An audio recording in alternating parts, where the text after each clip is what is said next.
Fourth on the grid. There's Marco Bezzecchi. He's coming up for the intermediate class here.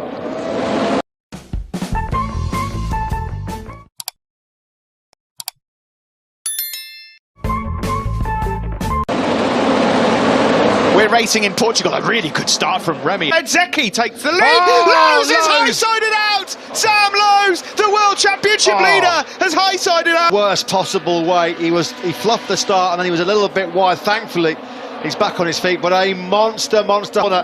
Did not see that coming at all. And it was from the stage favourite, the big pre-race favourite, down and out, barely 10 seconds into the Grand Prix. There's Tony Arbolino. Good start as well on the Italtrans blue machine, number 16. He's up to fourth. Yeah, he's already gained 4 places on this opening lap as Joe Roberts. Out of this Grand Prix, big disaster for the Brit. There'll be no third successive win from a third successive pole for the 30-year-old. Oh, what a chance this is now. Oh, Marco Bezzecchi had a big moment there on the exit of turn 15 for the American. Tight there, wasn't it, between Gardner and Bezzecchi as well through that first corner. Roberts then up into third. Raul can't make it stick on Augusto. It's Gardner from Bezzecchi from Roberts. He's up 5 places. That for the Americans. Roberts 8th to 3rd. Cambobier as well has picked up a couple of places. He's right on the brink of the top. To go wide. Oh, watch this on the approach to turn 1. Wallop as well here from the bike as well. Oh dearie mate. Yeah, look at that. Ow. Leg as well trapped underneath the back of Remy Gardner. Can you imagine the 2 big hitters in this World Championship on the floor at the first corner? It was very, very close. Gardner will have no idea. Through on the slipstream, the man on the move further back is Raul Fernandez, the fastest lap of the race on lap 2. With him as well, best we've seen from Augusto Fernandez for quite some time.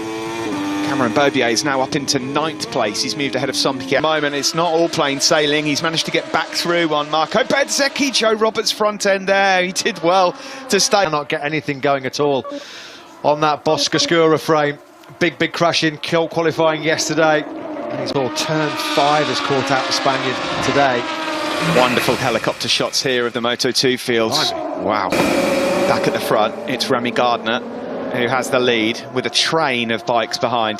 There is Antonio, and Garzo is in 15th. So it's going to be Remy Gardner. He's made on the Aussie now a couple of times. So Remy Gardner then drops to 2nd place. Raul Fernandez is up. The question is, how long will Kinnett's Dunlop front tyre hang in there? It's been front tyre issues, and particularly stability on brakes going into... 9 riders here that could still feature here at the sharp end fighting for victory, but Marco Bezzecchi back to his best so far. Yeah, he had an aggressive first lap, didn't he? Fernandez clawed his way back through from 10th on the grid, headed that 4th row, and now right in by the American. Fantastic job here. Bezzecchi it is that still leads. Here comes Sam with twin brother Alex into the garage. Yeah, now then the top 3 are just putting a little bit of a gap between themselves. That's getting very feisty, isn't it, between Vierge and Canet? So wasn't he over the hill through 4? Oh, who's gone? Oh, goodness me, what's happened here? Well, it's Chantra and Agura. Is it the teammates that have come together? It looks like there's been a fire down there, doesn't it? Montella. Agura was 9th, Chantra was 10th. Meanwhile, out. Didn't he on the gas? That was close there between Canet and Gardner. I wonder if it was perhaps just the camera angle being a little bit deceiving there, but it was pretty... One. That's where the fire was. Maybe the incident with the Idemitsu Honda Team Asia riders is completely separate. It's a bit scrappy, a bit messy out there. Yeah, Bezzecchi, though, yeah, he's doing a fantastic job. He is. Gardner, Canet and Fernandez engaged yet again. This is all that Bezzecchi needs. He's going to be able to keep putting clear down. You can see that Marco Bezzecchi is starting to pull away out front. He's got a box clever here, though, yeah, Matt. Beth. He'll be getting sick of 2nd place, though, won't he, Remy Gardner? He spent a lot of time following Sam Lowe's. Canet looks at a move on Joe Roberts. Further back, just a quick shout to on circuit. Now, if he finishes there, that would be some job. Yeah, apparently, looking at some of our colleagues in the media, as Canet gets up, Valentino Rossi, the media, trying to do their Zoom debrief with him right now, but they're struggling to keep his attention while this man Bezzecchi leads this motor. Right at the races, but he is now. The lights have gone out, yeah, and Bezzecchi flying. His problem has been just here, a bit further down the field. Manzi and Montella. Oh, it's a massive high side at 15. Stefano Manzi just had nowhere to go. He's got lightning quick reaction times, Manzi, but just nothing he could do to take evasive action. On Joe Roberts. Yeah, here's Iagura. What happened to the Honda Team Asia pairing? Because Chant has rejoined the race, but they were running inside the top 10. Knew nothing about it. Contact between Agura and Bobier, and going downhill into turn 5, which is awkward as it is. Yeah. After that, Iagura not able to capitalise on an outstanding qualifying in 4th place, so already in this Moto2 group, like he's relatively unscathed. Big crashes then for Montella and Manzi right here through 15, and a big crash for the Honda Team Asia boys as well. Bezzecchi's lead across the line was 1 second, cut slightly by Remy Gardner that last time round. We'll keep track of. You can't say bad 4th places. Whenever it's 4th place, bad in the Grand Prix, but not what he was anticipating. This would be 4, including 4th place in the last 3 Grand Prix, so he'd love a return to the podium to really fire some serious. Raul Fernandez, then it's Augusto Fernandez. Vieje's now 7th. Here's Iagura. He's going over to well. He's crashed out. He wasn't troubling the point scoring places, Bo Benschneider. And after a brilliant start to the season in Qatar, 5 is having a few victims in this Moto2 battle. Canet looks like he's got the speed to get through. Fernandez behind him was also matching his pace, but when you look at Canet's pace, he was 6/10 quicker than Bezzecchi. To Jake Dixon, who's now in 8th ahead of Bobier. Schrotter is up to 10th. That's a good job from him. Then it's Arena. Yeah. That's a great ride by Jake Dixon on his first visit to Portimao, particularly as well, given the lack of strength in that riding end of some aggressive moves from Canet and Vieje, but it looks like he has just regrouped there. Almost half a second. We've got by far the better pace. They're in the 43s. Everybody else behind them can't get into the 43s at all. Dixon. If you'd have told Remy Gardner he was going to have to work for the race today, he would have agreed with you, but I think as Bezzecchi has these guys. And brilliant so many job. Of them. Fantastic job so far by Aaron Canet. He's not had great confidence. He surged his way through the pack, 9th to 2nd, and he's within a second now. Excellent from Joe Roberts! 2 for the price of 1. Canet so sadly lacking for him in both Qatar races. Well, it's back, and he's back with a vengeance. This is a great race. Canet then challenged on exit as well. And Canet, Roberts and Bezzecchi engaging. That's dragged Gardner and Fernandez right back in 1.6 seconds. There are 3 men in the top 5 that have never had a Moto2 victory. 2 of them are right in front of Qatar. This is quite worrying signs here for the Italian. Led for, what, the first 8 or 9 laps, but it's Fernandez up the inside of Bezzecchi now. More Moto3 than Moto2, isn't it? And Augusto Fernandez and Xavi Vieje. That rear tyre at all. Every time he asks for the power, he's trying to kick him sideways. Across the line, almost at halfway, 6. Bezzecchi has a lunge up the inside of Fernandez into the first corner, and he managed to pull it up on the brake. It's Nicolo Bulega and Celestino Vietti that have come together, and we've got here another fight. Bulega and Vietti, well, they'll be well known to each other, former colleagues in the VR46 Academy. Well, it's all happening at the moment, isn't it? Sam Lowe's went down, turned into the favourite to win this race, but he's in an intense battle with 6 banner for the first time in a long time. That's the 3rd multiple rider incident in this race. This is 3 top 10s in the last 11 races. That was Fernandez, wasn't it? Running in hot, going into turn 3, and Vieje. Further back, Fernandez on Fernandez. Oh. Yeah, that was nearly friendly fire between F and F, wasn't it? Here to go, isn't there? 10 laps to go here. 13 chalked off. So far, so good for Joe Roberts. The twitches himself on that Dunlop rear tyre. Bezzecchi in 4th. Fernandez after his mistake. Aaron Canet, Valencian born. It's an American though that leads, Malibu's Joe Roberts, and that's backwards, but it looks like he's settled into this race again now, the Italian. We're on board with him. Side Xavi Vieje, and goes through into 5th place in turn 1. They rubbed. There was elbow to elbow there between. Well, he can dish it out himself, can Xavi Vieje, that's for sure.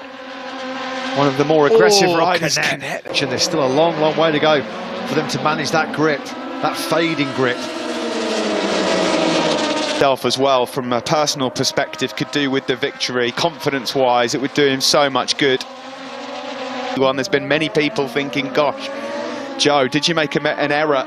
And he remained convinced that last time out in Qatar was to finish this race, get some experience. Turn 8 though, unfortunately, has caught out Dixon. Aggravation to that serious right wrist injury he suffered in a practice crash in Le Mans. So Petronas so late on the brakes into turn one, no room at the inn.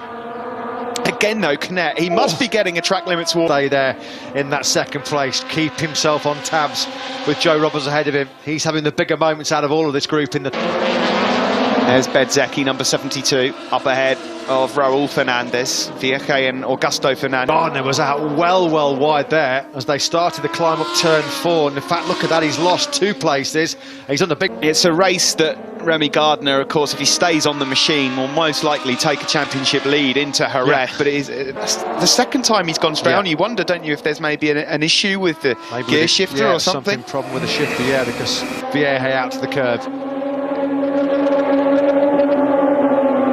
We have 7 laps to go. There's maybe some sort of issue for Remy Gardner. He had the pace to be able, and he's gone. Oh, that's Raul Fernandez now going straight on. Do you know, it's a survival of the fittest in terms of who can keep the traction the best. I mean, at the moment, it's quite incredible that they're able to still... Changing and overtaking everywhere. You go offline, it ruins the rhythm for the next corner. You can lose so much time. Don't think I've ever seen in the league. The interest there from Aspar rider behind him, Aaron Canet. Lovely shot there as they came over turn 11. When was the last time Speed Up had a victory? Or Boscoscuro, as it's so aptly. Chassis in general for Luca Boscoscuro himself. Yeah, I reckon it'd have to be Catalunya 2018, which he's made quite a decent fist of over the last 2 or 3 years, to be fair to him. These two, Matt, are starting to break away. They are. 6 laps to go. To be a bit careful now. Yeah, because he's right on a knife edge, isn't he? We've seen him make quite a few mistakes yet again. All wide there is Joe Robertson. Now they're side by side. Aaron Canet will have the inside line though. Ahead of Joe Roberts. Now Joe is going to be all in here. On the top step in Grand Prix motorcycle racing. He'll throw everything at this, but Canet looks very strong. He's got... How good he is at managing that rear tyre. Given his lack of experience, this is brilliant by Fernandez. He's streaking away. Gartho in 8th, Bobier 9th, Schrotter 10th, the Gian Antonio's 11th ahead of Dalla Porta. Just look there as he got... Joe Roberts' rear was spinning up a bit there as well around turn 15. Has he got anything left? Canet across the line. Brilliant. Raul Get a first-time winner in Moto2. Roberts is out wide and Fernandez just says thank you very much. Nicks that second place from the American. Yeah, Gardner's taken 4th spot from Bezzecchi. So Bezzecchi going the wrong way yet again. Door was wide open. Raul Fernandez says thank you very much. I'll have that. Everyone's struggling at different stages, aren't they, in the race? Has got him. Fernandez has jumped straight on the back of Canet. Couple 3:008 that Steve mentioned, fastest lap of the race. He was 7/10 faster than Roberts on that last lap, almost half a second quick. Moto3 in Portimao, and it looks like he's showing as he can do it in Moto2 in Portimao as well. He's got time. He does. It's Valencia versus Madrid here. Here comes number 25, Raul Fernandez, to take the lead of the Grand Prix with 4. 3/10 quicker on that last lap than Canet. He was 3/10 quicker as well than Joe Roberts, Bezzecchi and Vieche. Is it all coming too late though for the Aussies to get back into this battle for the podium? Further back, Augusto Fernandez has gone through. He's up into 5th now ahead of Bezzecchi and Vieche, who's fading a little. Yes, really sensational. He looks like he might have timed this charge through the pack to perfection. Straight away, he's gapping Canet and take risk and potentially lose a podium this late on. Aki Iho, where does he find these gems from? It's an endless production line of talent, isn't it? Through the Red Bull KTM system. Probably not too much longer in the future. Pretty mouth-watering prospect for us. 3 to go. Does anyone have an answer for Raul Fernandez? Yeah, Remy Gardner, Australian. Excellent pace at this stage of the race. Just a 10th quicker, though, than Fernandez, the race leader. And at the moment, standing on the top step here today. But this isn't over yet. This is not over. 3 still to go. There's Bezzecchi's heel so far this year in 2021. He's not been able to shake off those rear grip problems here in Portugal. From the 2 we're looking at now, it really has started to stretch out, hasn't it, in this lead pack? And Gardner has just half a second. How much risk will Canet dare to take, knowing that he's got the moment, and he hasn't got the pace at the moment? Look at these shots at turn 8.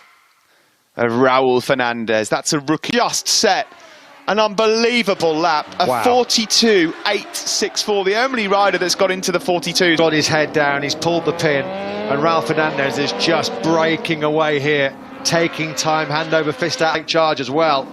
But a 42.864 on a 21 lap old rear tyre in the hottest condition. Trying to salvage a podium. He will more than likely be the World Championship leader heading into Jerez. He's got by far the best. Actually too late to fight for back-to-back wins here in Portimao, but he'll desperately want that podium to really punish Sam. Jerez as it stands.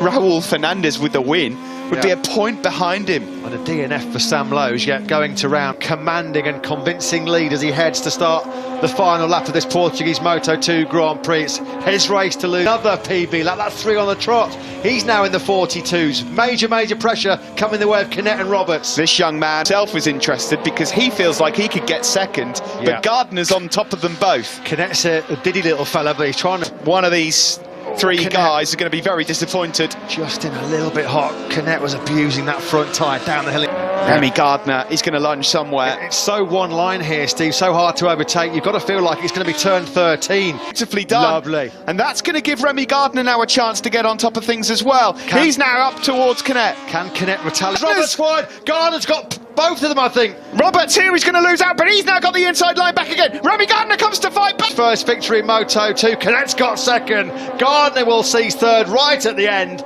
Great win for Raul and Joe Roberts. Roberts might not like that. We'll have a look at it again in a moment. What a rider, though, Akiayo has here. As you'd expect he would do for the podium on the last lap, but what a ride by this young man. What a performance. He started back in 2010. He gets the